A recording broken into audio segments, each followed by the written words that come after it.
comes Sir Charles. Whammo! Charles has 4 games going on at one time. He's got a game going on with the opponent. Screaming and yelling all the time when he makes a shot. He's got a game going on with the referees. He's got a game going on with the people sitting in the second and third row. Oh, this is too much. He is unbelievable. He had to have a blood transfusion when he was about 3 days old. Sometimes I wonder what kind of blood was in the transfusion. All I need is a little tight dress, some red lipstick, and some pumps. I'll be all right. He loves to shock people. It's all part of bad boys getting more attention than good boys. Why don't they just take their ass whipping like people and go home? No, you know, I never got the impression that Charles Barkley liked to shock people. Dreams come true in my new shoe. That's not what I want to say. Charles's honesty may be one of his downfalls. I mean, one of the reasons that he gets in trouble is because everything he says is honest. But ain't no one player can guard me, and y'all can write that down. He's a free spirit. He's John Wayne in shorts. Oh, brother! God want us to win the world championship. I don't know if I go that far, Charles. Oh, no, I talked to him the other night. If you listen to Bark and you shut your eyes, you think there's a young Cassius Clay out there ready to jump out of that skin. I still don't quite have the answer. Maybe he said it right. He's the 9th wonder of the world. He says that he's God's chosen one. It might be tough to disagree with both of those. Somebody has to be me. It might as well be me.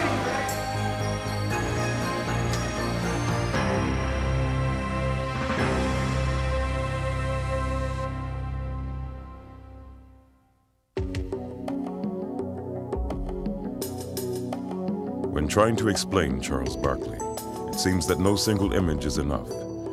But despite all of the descriptions that have been offered, there is one that is rarely heard. He was a very shy kid. You know, he was just, he was quiet. I mean, he was. Though this may seem hard to believe, growing up in tiny Leeds, Alabama, that's how Charles Barkley was known.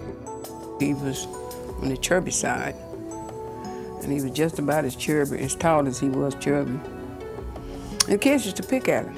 Raised by his mother and grandmother, young Charles was not only quiet, but also unusually mature.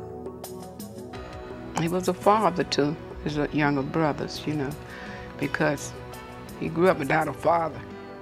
I would work 2 jobs, and I would get up so early sometime in the morning time to leave home. I wouldn't have time to do anything. But by the time I got home from that second job at night, the house would be clean as a pin. My mother cleaned houses, and my grandmother worked at a meat factory. They did whatever it took to make sure that we had something all the time. We didn't have a lot, but we never went without. So that's probably the greatest thing that I learned from him. Just do whatever it takes to make yourself successful.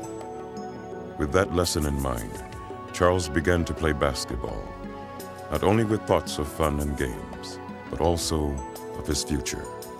In high school, my #1 priority in life is to make life easier on my mother and grandmother. So I'm thinking just go to college for free, because if I didn't get a scholarship, I wouldn't have been able to go to college.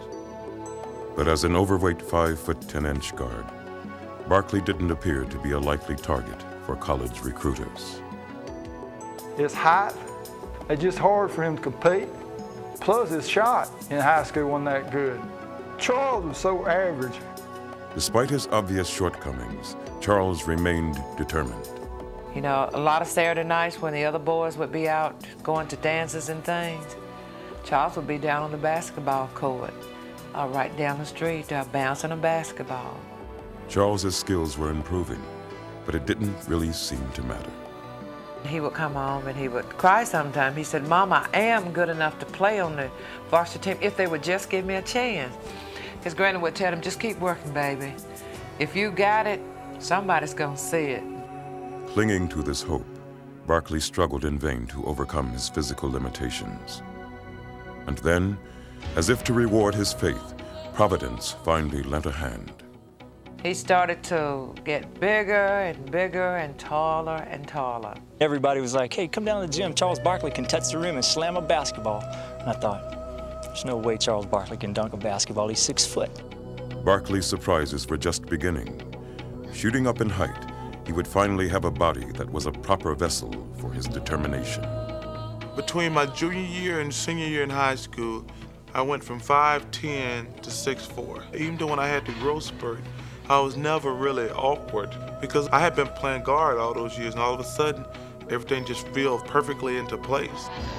It would not be long before Barkley began catching everyone's attention. You know, and God is good. He just happened to be in the right places at the right times, and the right people were in the stand, and they seen him play. And they said, where they been hiding this kid? Charles finally had his chance, and he wasn't going to blow it. He would make Leeds High School one of the best teams in Alabama. But more importantly, he would reach a goal that only months earlier had seemed impossible. He earned a scholarship to Auburn University. One phase of his life was ending, and another very different one was about to begin.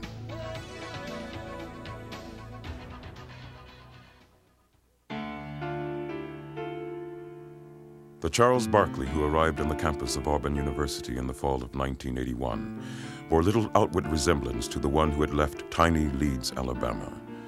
Over the summer, he had grown in both size and athletic ability, and now, away from the domestic responsibilities of home for the first time, he was feeling his oats. I would not let him break the breakaway rims down. And he would, every time he would dunk, he would break that rim down and look at me like, what are you going to do about this, Sonny? And I said, now, if you break the rim down one more time, you're out of here. And naturally, he's going to do that. He broke it down, and I ran him out of practice. If Charles was causing a stir on campus, it was nothing compared to the impact he had once he took the court for the Auburn Tigers. Watch Barkley moving underneath now, always in motion. Oh, there goes Barkley. Look out for this one. Here comes Barkley. Are you kidding me? I've never saw anything like that in my life. Are you kidding me? They threw it away. Barkley with a great anticipation. Look at the big guy move. Do you believe it? Barkley. He could do things you couldn't believe. Barkley, my goodness. This is Fetterman inside. Blocked by Barkley. The big guy has turned the game around. No question about it. Won't go. There's Barkley again. He lights up the joint. What a player. He was just overweight and didn't look like he was in condition. But once the ball was thrown up and the game began, it was a scary situation. Man, Barkley just hit the deck, and he drew an offensive foul. They're going to call it on Bowie. Incidental contact with that guy over the speed limit could give you terminal whiplash.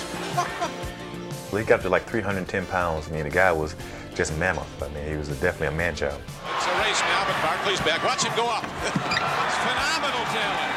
Phenomenal talent. Long lead to Barkley. And he's fouled down low. You're talking about box office and marquee value. Barkley's a PR man's dream. He has charisma. With his gigantic frame and his explosive style, Barkley attracted attention everywhere he went.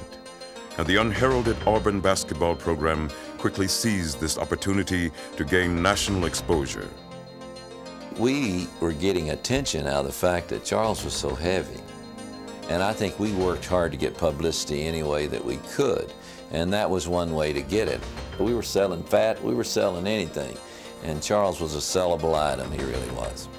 Hello, I'm Charles Barkley of Auburn Tigers. Here are a few of my nicknames. The Bread Truck, the Love Boat, Food World, the Frisco Kid, which is my second favorite, the Wide Loafing League, Town of Fun, the Good Time Blimp. But my favorite is the Round Mound the Rebound. Charles had grown from a shy and responsible kid into a brash media sensation.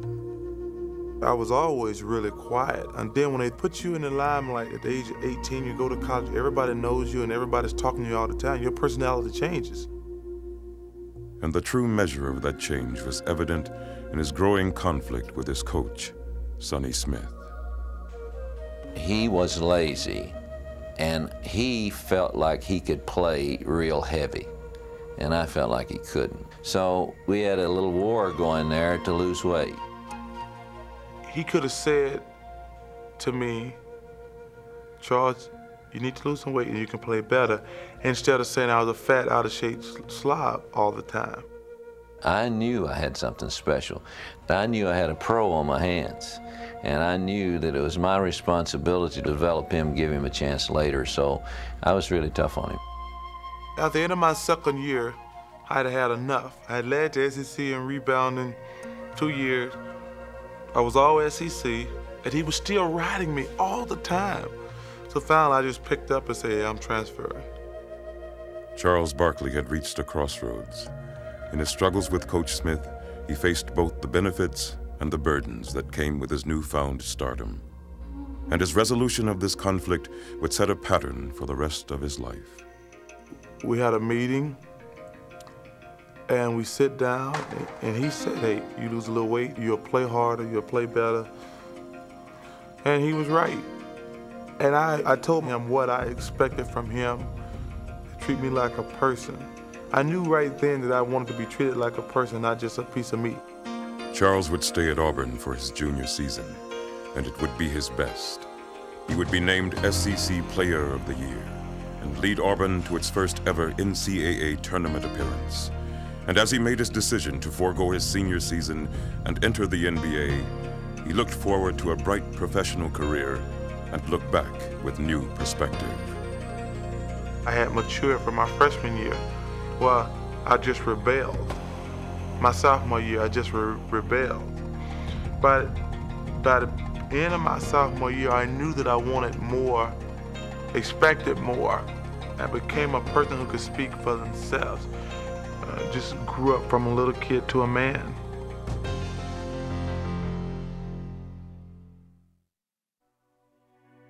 With his final season at Auburn, Charles had established himself as one of the most talented players in college basketball. But questions about his attitude remained.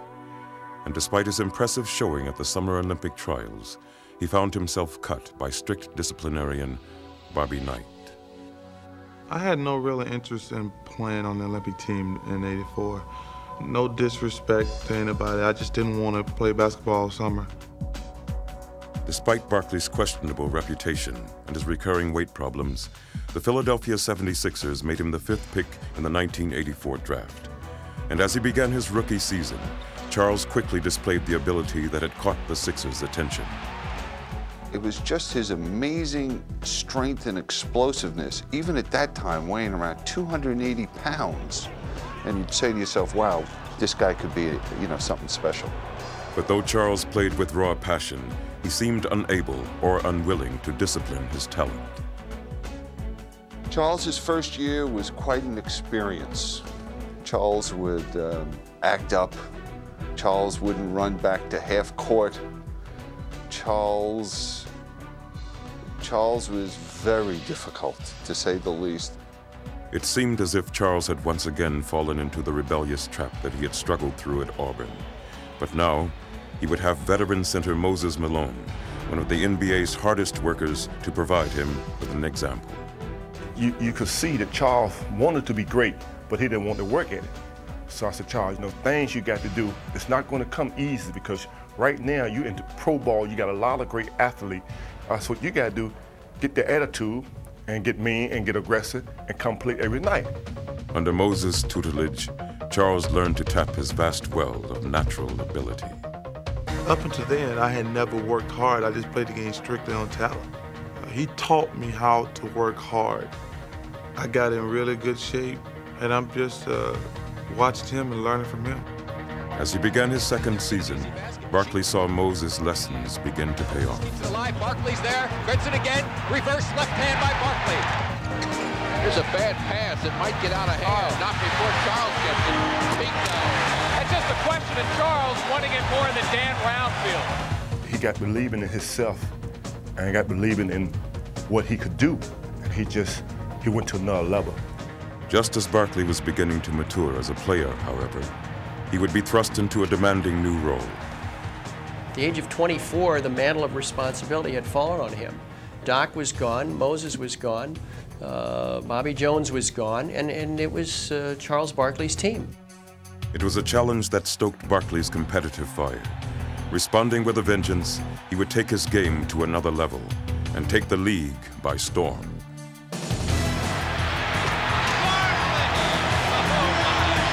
Charles just taking over now. Oh, what a pass! Oh, that's the pass of the year. That's the finish. Gotta finish. Oh, what a rejection by Barkley! What a play! What a play! Here comes Charles down the physical. The guy's just relentless. So here's Barkley now, going to go in by himself. Gets the offensive rebound and slams it. I think he intimidates everyone. Barkley, the move, and a foul. You know, he's just unstoppable. Bull taps it once and can't make it. Charles looks like he's just determined to take over this game about as authoritatively as you can. He went, whoops, the sucker play by Barkley. Does it work? Yes. Oh, Charles was now dominating opponents and doing it in an entirely new way. Charles is on the run again. 2-on-2 behind it. Right by Ellis. Oh! Here you had a power forward in a small forward's body with guard instincts, and there's never been a player that I can remember that combined all of that. He's bringing the house down. Barkley had become one of the league's marquee stars, and no one was enjoying it more than Charles himself. Charles is a fun-loving guy, and a big part of his success, I would say, is fueled by emotion. That's what I'm talking about, the ultimate entertainer. That's what he can do best. He is really a different guy. His elevator doesn't always go to the top. Both on and off the court, Charles was now the center of attention. World's highest paid cat. This is called Yeah, Alabama. Go roll to victory, here to stride, your Dixon's football pride, Crimson Tide. Charles at heart is an entertainer. He enjoys being in the limelight. He enjoys being a celebrity. Comeges winds up in the cheerleading section, and Barkley, too. He doesn't want to get up. There's an intelligent man. And whether he was playing to fans or reporters, he rarely disappointed. What's the most important thing you have to do next game? Score more points than they do. All you have to do is ask Charles Barkley a question, kickstart him, and he's on his way, and he's honest. Well, we don't have a lot of plays. Only plays we got is get the ball to me somehow. Well, the NBA sent us a rule today that says anytime we foul anybody delivered it too hard, we're going to get ejected from the game, so you're safe. Good. With his no-holds-barred approach to celebrity, Charles had become one of the most distinctive superstars in all of sports and had achieved a level of fame that even he never dreamed of. But with all of his accomplishments, there was still something missing. Since taking over the team's reins, he had been unable to find postseason success. It was a void that had begun to take its toll. Charles cares. Despite all of that outward bravado and all the charisma that flows out of Charles, within is an intense athlete who cares, who has pride, who wants to be successful. And as the 1990 season began, it was clear that Charles was more determined than ever to bring playoff glory to Philadelphia. You know, he wanted the game on his shoulders. He unlike some other players that, that aren't comfortable with the chips on the line and the gun staring, at them. I mean, he thrives on that. 7 seconds left. Charles is going to drive from there. Little 18-footer. Go! There you go! What a play by Barkley. There were games when he needed to stop people and play good defense. He did. Dominique Wilkins to the other end. Spin move, scoop shot, offensive foul.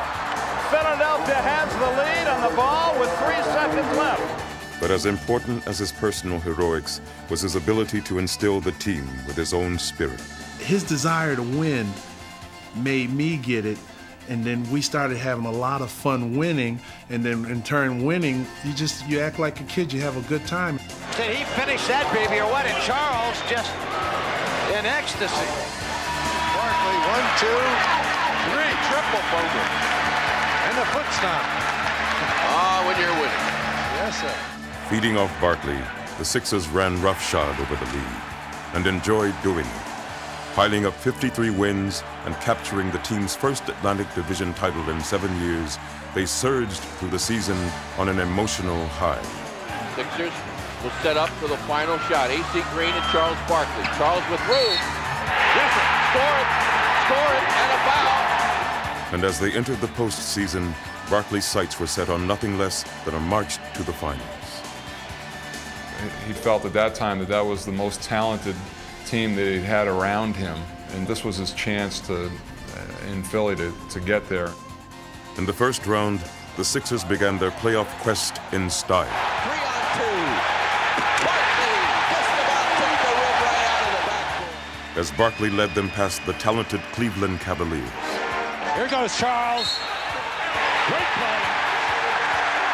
That'll do it. This team is too good to worry about one series. We're going to Chicago feeling like we can win. Confidently heading into the second round, Barkley and the Sixers looked forward to facing another up-and-coming young team. A victory against Michael Jordan's Chicago Bulls seemed like it would be the perfect stepping stone to establishing the Sixers' supremacy in the East. But it was not to be. Ambushed by a Chicago team that seemed suddenly to be coming into its own, the Sixers would manage to win only a single game. Takes it all the way to the rack. Oh! Barkley's high hopes had been dashed, and Charles himself was left all but broken-hearted. I'm disappointed and frustrated right now. I mean, I can't even put it into words how bad I feel right now. I mean, it's that bad. You know, most of the people out there, they don't understand. They think it's just a game you play. This is your job, and you really care about winning and losing.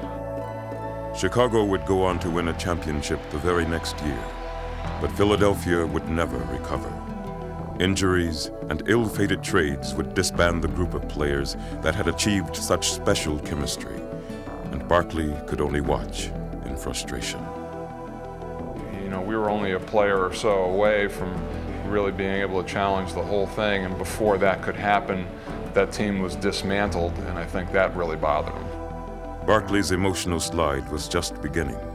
The Sixers began to lose with regularity, and Charles's playoff dreams seemed further away than ever. I could see the frustration in him as the year went on because he felt that you could see it, that the opportunities were dwindling away. And Charles was typically candid with his emotions. There was a game at the Forum against the Lakers, and the Sixers lost badly. And after the game, Charles said, "We got a bad team." Now, so that there could be no misunderstanding, I posed the question among a group of reporters. Do you mean that you have a team that didn't play well tonight? And he looked us all in the eye and said, "No, man, we got a bad team." Charles's honesty, which had always seemed so engaging, now was working against him. You know, when you're losing and when you're as abrupt and as abrasive as Charles, that gives people a reason to get on you even more and to start to dislike you. As bad as things were, they would only get worse. Frustrated fans looked to Barkley for answers, and unable to provide one, he could only echo their anguish. Charles is frustrated, he's upset because his players are not giving him the ball. His plight would hit bottom in New Jersey. Angered by heckling fans, he would spit into the crowd and unwittingly hit a little girl. That was a bad time for me. I mean, I ain't lying. I didn't think I was gonna make it. I didn't think I was gonna make it then. I will truthfully admit that. I thought I was gonna go crazy because everybody in the world was against me then, and rightfully so.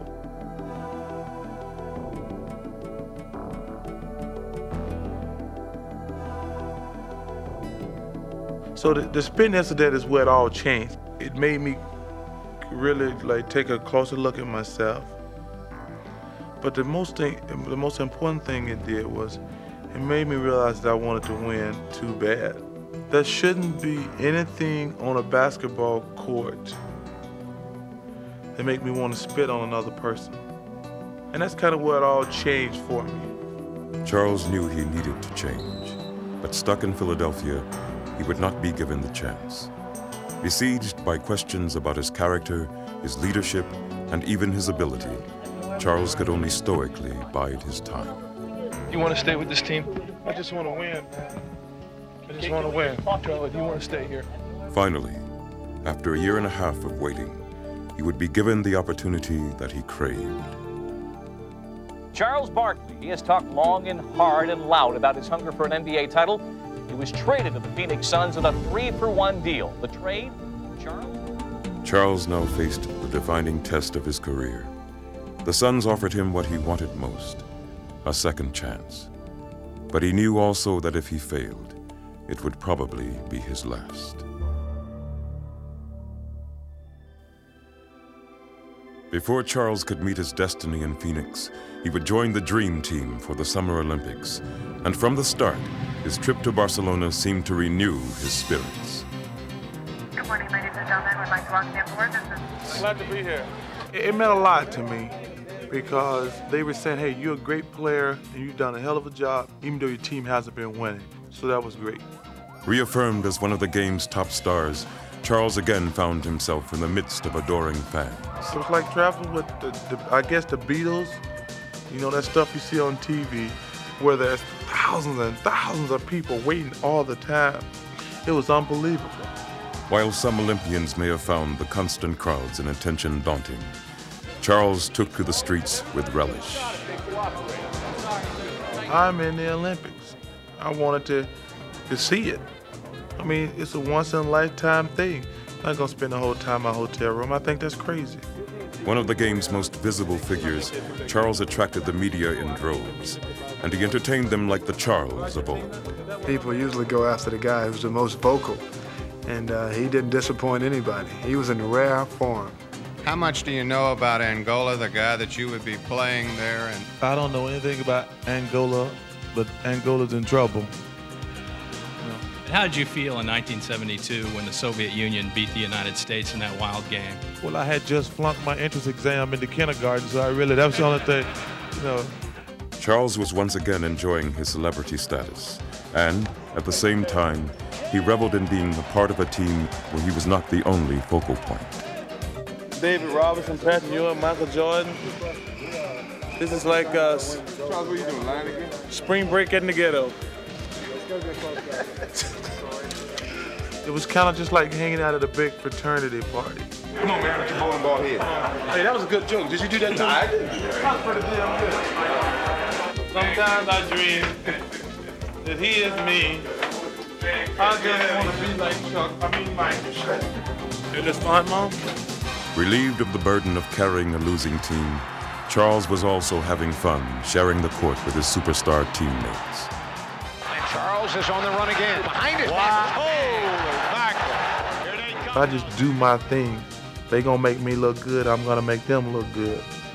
Because if you're a great player, man, the game is so easy. And the better players you play with, the game is even easier. Charles, these guys were so nice and friendly, and they were patting each other on the back, commending you all. Is it hard they got beat by 40 points. But is it hard for you nice to turn... guys finish last. And as the Dream Team swept to its ultimate goal, As expected, won the goal here in Barcelona. Charles could just relax and enjoy it. I think there was never really any doubt we were going to win the gold medals. We took the gold medal for granted, but the whole Olympic experience was just fun for me. Though Charles's triumphant Olympic performance had served notice that he retained his distinctive flair, he arrived in Phoenix facing heavy scrutiny. The Suns hoped that Charles would transform them from a perennially good team to a championship contender. But the questions that had arisen in Philadelphia had them nervously wondering whether he could handle the challenge. I remember when we made that trade, people were skeptical about that. They said, well, a conservative community like Phoenix, how are they going to accept Charles Barkley? We're like everybody else. We knew what you read in the paper or what you hear. And I think everybody was a little, anticipating maybe the worst. Though the pressure on Charles could hardly have been greater, he faced it without ever letting it affect him. You know, when I first came to Phoenix, I'm going to be myself. I don't really worry too much about what other people think. From the first day of training camp, he challenged his teammates. I remember one of the first things he did in a practice was he just hammered Cedric Ceballos. He wanted to see how everyone was going to react to that. I just thought that was unnecessary, uncalled for. I let him know, and we got into a little verbal battle out there on the court. His reason for doing it was basically trying to see who was going to speak up and who would go to war and who would support their teammates. I think everybody started to see that, there's only 12 of us. We need to have all 12 going in the same direction and going towards the same goal. And he brought the team a lot closer by doing that. With his new teammates now firmly behind him, Barkley was ready to take Phoenix into the 1993 season. Gets it out front to Howard and stolen by Barkley. Here comes Sir Charles. Whale. Blocked from behind by Barkley. My, oh my, where did he come from? Barkley, nice spin move. Oh, you talk about power. As he had in Philadelphia, Barkley would now put his personal imprint on his team. If you're getting a loose ball and you're close, he'll tell you, get the hell out of the way, this is my ball. A three for Marley that won't fall. Tipped in the air, there's Barkley. If the ball is up for grabs and Barkley is anywhere near it, it's Charles. He absolutely thinks he's the best player on the floor and that he knows more than the referees, and you know, nobody should stop him. Here he comes again. And here comes Charles. Don't get in his way. He brought that role of being Mr. Big Tough Guy all the time, making sure that everybody knew that, you know, when the Suns are coming to town, it's a possibility of you getting blown out, getting your butt kicked or whatever. I mean, everybody's starting to put their shoulders up higher, their heads high, and walking with that arrogance. The Barkley-led Suns would take the NBA by storm as Charles continued to surprise his teammates. Beautiful pass. Barkley spotted Barkley. I really knew he was a great player, but I didn't know he was the all-around player that he is. Barkley, and look out, here comes Phoenix. Oh, look at that pass. Oh, my goodness. I didn't realize he could shoot the ball from three-point range. McGill bounced to Charles, 4-3, got it! Beautiful shot, Charles. I didn't know he was a good shot blocker. Blocked by Barkley. Oh, what a block. I mean, he's won probably 3 or 4 games just by blocking shots at the end of the game. 8 seconds to play. Here's the drive by Smith. It's blocked by Barkley. Saved by Marley, and he's fouled with 3 seconds to go. Barkley made the block. Barkley made the block. Oh, brother. 3 seconds left in the game. It was just an unbelievable feeling to be on a good team with good guys, and it's just fun when you win. It's that simple. Barkley was once again lighting up arenas with his unabashed love of the game. And the skepticism that had greeted him in Phoenix now turned to celebration.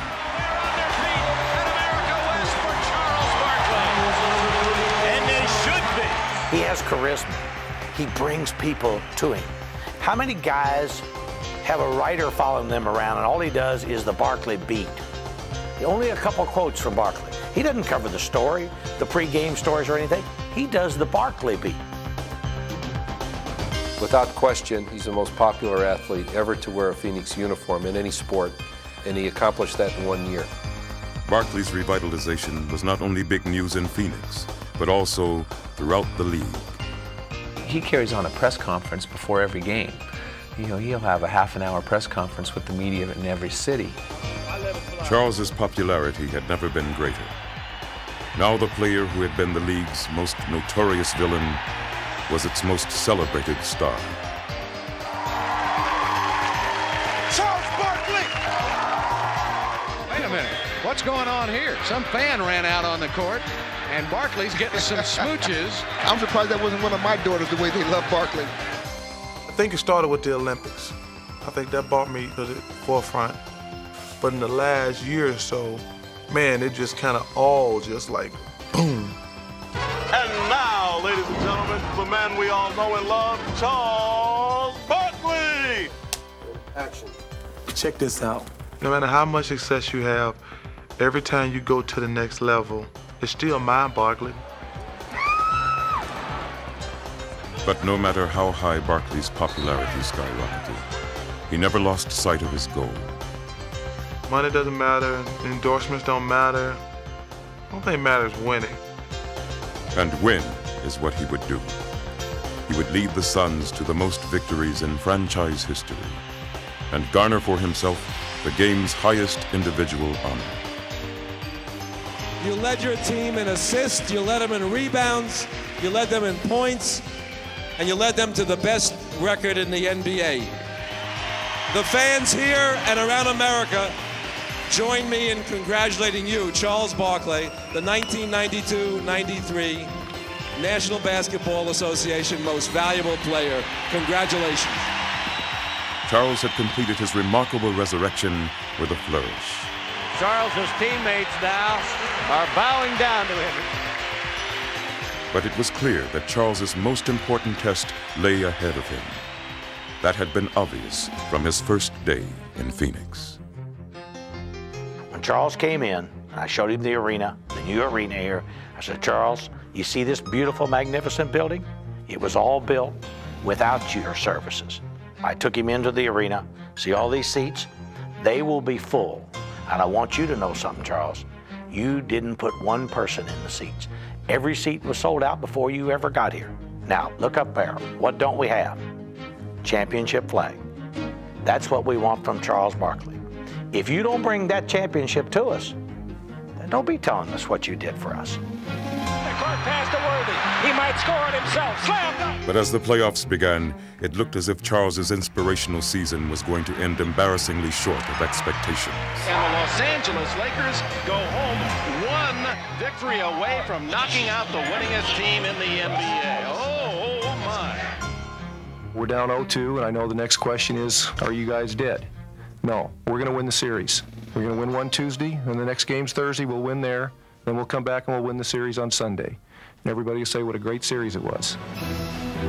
Westfall had made the guarantee, and now Charles would shoulder the burden of making good on it. Hey, sir, let's put it together, guys.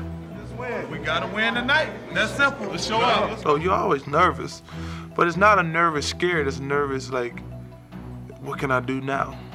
What he would do was to lead one of the most dramatic comebacks in playoff history, as he simply refused to let the Suns be defeated. They're fighting for their life, led by Charles Barkley. Charles makes everybody's job so much easier because he takes such a burden on himself. He's the superstar of the team. He is willing to take that responsibility for wins and losses.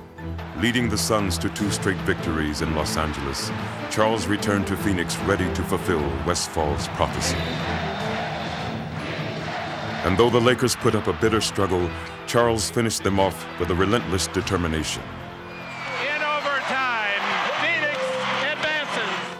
Barkley's next challenge came in the person of San Antonio superstar David Robinson. The baseline gets in underneath, a lot of traffic though. He's going to lose the ball, dives for it, finally picks it up. Here's his fadeaway, he got it. He wouldn't give up on it. With Barkley and Robinson battling to a standstill, the series remained deadlocked through 4 games. But it would be in the 5th game that Barkley would face the Spurs' stiffest challenge. In Game 5, I probably played my best game of my life. We were down the whole game, and I scored 20 points in the 4th quarter, and it was just unbelievable. Barkley now comes in underneath, reverse layup won't go. He battles for the rebound, follows and scores. Robinson, he tries to jam it, and it's blocked by Barkley. The defensive gem of the night. Here he comes, there he goes. Those are the big plays the Suns need. Ainge on the drive, he'll follow. No! Barkley's there, he'll put it up. Oh, what a shot! Oh my goodness! He has been a terror here in the 4th quarter. What a game! Nothing personal. I don't mean to brag, but can't no one person stop me. But don't take that personal. Game 6 would again turn on Barkley's personal battle, as the Suns again looked to him for last-second heroics. It's time to go to work with Chuck. KJ will be up. We got 3-point shooters spotted. Bring Chuck right to the ball. Chuck, you go to work. Now, I got the best. He wants the ball. Charles wants the ball in every pressure situation there is. Robinson on Barkley. It's his game to win. Barkley, 20-footer, yes, with 1.8 seconds. Charles Barkley. I'll take any shot, anytime, anywhere. Somebody got to be the hero. Might as well be me. In the conference finals, the Seattle Supersonics strategy was a simple one. Stop Barkley, and you stop the Suns. Barkley takes it inside, keeps coming, goes to the hoop. He's knocked down. No whistle, no harm, no foul. Double and triple teaming him, Seattle worked to frustrate Charles. But his fiery determination was undimmed. He goes in, knocked down, Marley follows and scores. Well, the Suns just didn't give up on it. I mean, he might fail, but he's not going to fail because he's not giving it a shot. Charging over and around Seattle's swarm of defenders, Barkley carried Phoenix to a 3-2 lead, and within 1 victory of his first finals.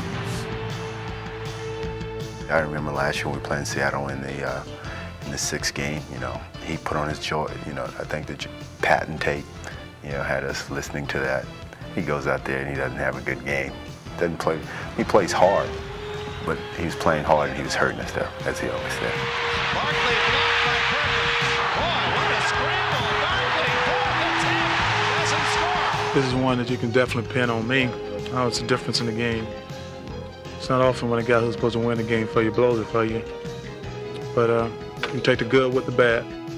You know, I wasn't feeling too good because you never know what's going to happen in a situation. Because someone could have gotten hurt. He says, hey, don't worry about it. He says, don't worry about it. Yep, we gave that game to him. He says, I did anyway. He says, don't worry about it. Barkley again faced the end of his finals quest. And again, he would rise to the challenge. At that point, I'm saying to myself, I just got to play the best game of my life, and I'm going to the finals. Frank Johnson comes up with a loose ball. The Suns on the run. Give it to Barkley. Huevo. That's all they needed. Barkley. Wham, bam, slam. Here's the man going to work. Gets the double team. Oh, my. I said, don't get in my way. Attention, attention, Chicago. He takes it to the iron and misses it. Guess who rebounds? Barkley. He's everywhere. And that's what happens when you got your game on. There goes that man again. He has been the man who's been leading them, and he's fired up, Dick. He wants that ball. Barkley scores, and he is fouled. Superstars come to play in big games, and Charles Barkley has come to play tonight. You know, in that 7th game, I think he had 44 points, 25 rebounds. And he said, Frank, I told you not to worry about it. And the Phoenix Suns are in the NBA Finals in quest of their first ever NBA championship. That was a perfect example of his will to win. He was not going to allow us to lose that game.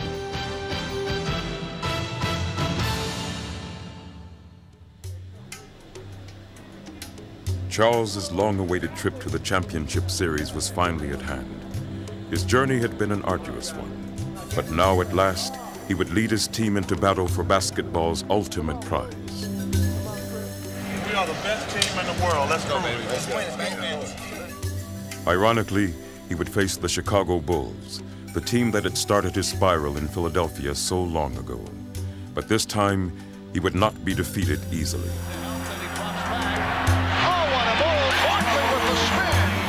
Charles Barkley is at his best. And even as the Bulls jumped out to a 2-0 series lead, Charles remained steadfast in his belief in himself and his team. Kevin Johnson hearing it. Wow, hearing the Bulls. To the Phoenix fans who are getting on Kevin tonight, if Kevin Johnson, we wouldn't be here without him. And if you're gonna boo Kevin Johnson or give him a hard time if he's struggling, please don't come to the game, because we don't need you. If you're not going to be with us through the good times and the bad times, we don't want you here. He is with his team, win or lose, good or bad. And he stood up and he was counted. He puts nothing ahead of his teammates, and I think that's a great quality that he has. And he knew that if he stepped up and said something nice about KJ and that we're still behind him, that people would step back and listen to him because of who he is. He had seen his team in Philadelphia dismantled. Now in Phoenix, he would hold his team together. Charles has come to play, and he's come to lead his team. He's putting them on his shoulder saying, I'm going to lead you. Everybody follow me. Though Barkley would ultimately come up short in his cherished quest, he would never stop fighting. That's a superstar. That's a leader. And he wants a championship. And though the Suns would not fulfill their championship expectations, Barkley would not let their spirit be broken. We played as hard as we could. Can't do no more. I'm proud of my team. I have to give all the respect to the Phoenix Suns for keep fighting back, They really playing championship basketball. I expected us to win the World Championship this year. I mean, I expected it all the way. I don't really think we came away empty. I think that we gave it all we had. We played as hard as we could, and that's all anybody can ask of you. You're kind of actually caught between a rock and a hard place because you want to say it was a great year, but you feel so bad right now. In your job and in whatever you do in life, if you can honestly say you did the best you could, I think that's all that matters. I don't think anybody can ever say they had a year like I've had it. If we had won, that would have been a capper. He wants it real bad, and he does have it in perspective. If he doesn't get it, his life's not going to end because he doesn't get it, but when he's out there competing, he probably feels like it's going to end if he doesn't get it. I don't look at myself as like a failure because we didn't win the World Championship. You know, hey, if we're on a team good enough to win it, we'll win it. If we're not, we won't win it. Like the protagonist of many heroic stories, Charles has come full circle. But despite all the changes he has gone through, he still seems to inspire endless attempts to define him.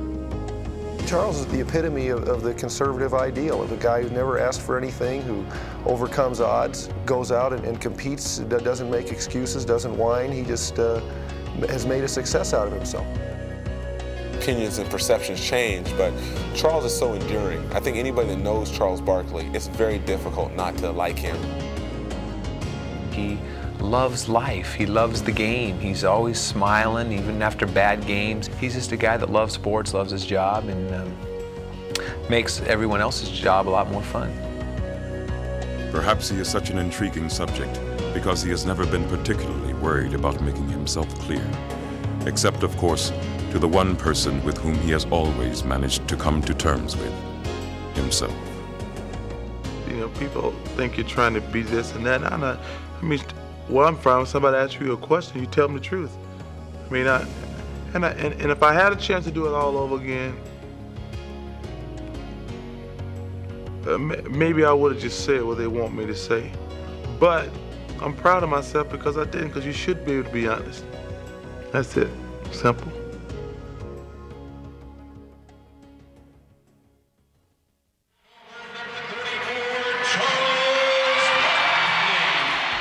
Here comes Charles. Get out of the way.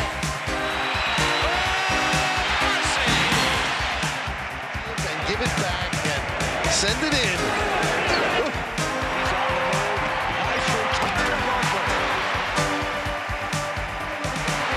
A flying slam by Barkley polishes it off.